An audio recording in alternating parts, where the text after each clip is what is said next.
Gujarat police બેડામાં હાલ એક અજીબ વિડંબણા જોવા મળી રહી છે. સામાન્ય રીતે પોલીસ ગુનેગારોની રાહ જોતી હોય છે, પણ અહીં રાજ્યના પોલીસ અધિકારીઓ પોતાના જ હક અને ઓર્ડરની રાહ જોઈ રહ્યા છે. છેલ્લા ઘણા સમયથી પોલીસ વિભાગમાં બઢતી અને બદલીને લઈ અને ભારે અસમંજસની સ્થિતિ છે. પ્રમોશનના ઓર્ડર તો મળી ગયા છે, પણ પોસ્ટિંગ ન મળવાના કારણે અધિકારીઓ ખરેખર કફોડી સ્થિતિમાં મુકાયેલા છે.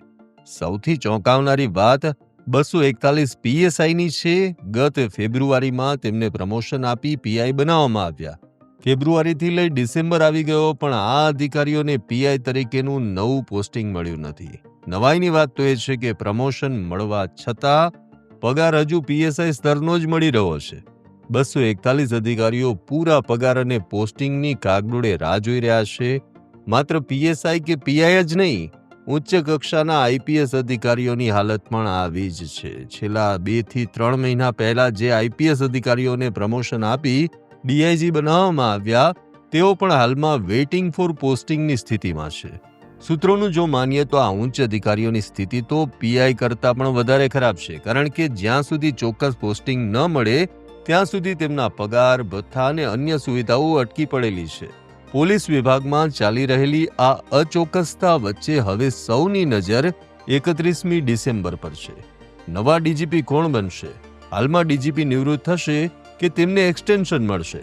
આટલી મોટી સંખ્યામાં પેન્ડિંગ બદલીઓ અને બઢતીઓ વચ્ચે પોલીસ વિભાગના કર્મચારીઓમાં પણ ભારે ઘૂસપૂસ અને ચર્ચાઓ ચાલી રહી છે. રાહ જોઈ રહી છે, પણ ગુજરાત પોલીસ આ વખતે શેની રાહ જોઈ રહી છે તેનું જાણીને કદાચ તમને અચરજ લાગશે, કારણ કે છેલ્લા કેટલાક સમયથી ગયા ફેબ્રુઆરી મહિનામાં પીએસઆઈથી પીઆઈના પ્રમોશન આવ્યા અને તેમાં 241 પોલીસ સબ ઇન્સ્પેક્ટરને પીઆઈ તરીકે નિમણૂક આપવામાં આવી, પરંતુ તેમને હાલ પોસ્ટિંગ મળ્યું નથી અને હાલ તેઓ તેની તે જ જગ્યાએ કામ કરી રહ્યા છે. અને તેમાં પણ સૌથી ચોંકાવનારી વાત એ છે કે ગયા ફેબ્રુઆરી મહિનાથી આજે ડિસેમ્બર મહિનો આવી ગયો, તેમ છતાં તેમને પીઆઈનું પ્રમોશન મળ્યું, પણ પગાર હજી પીએસઆઈનો જ મળી રહ્યો છે. અને તમામ આ 241 પીએસઆઈ ક્યારે તેમને પૂરો પગાર મળશે તેની રાહ જોઈ રહ્યા છે.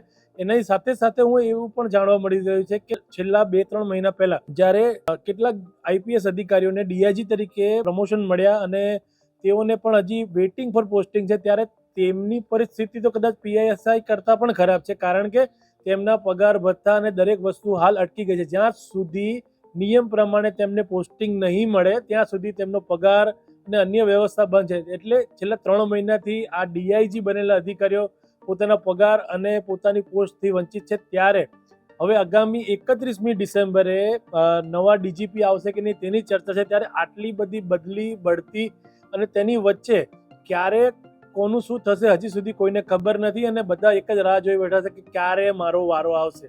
ઇન સેકન્ડ્સ ગુજરાતમાં હું ચેતન પુરોહિત.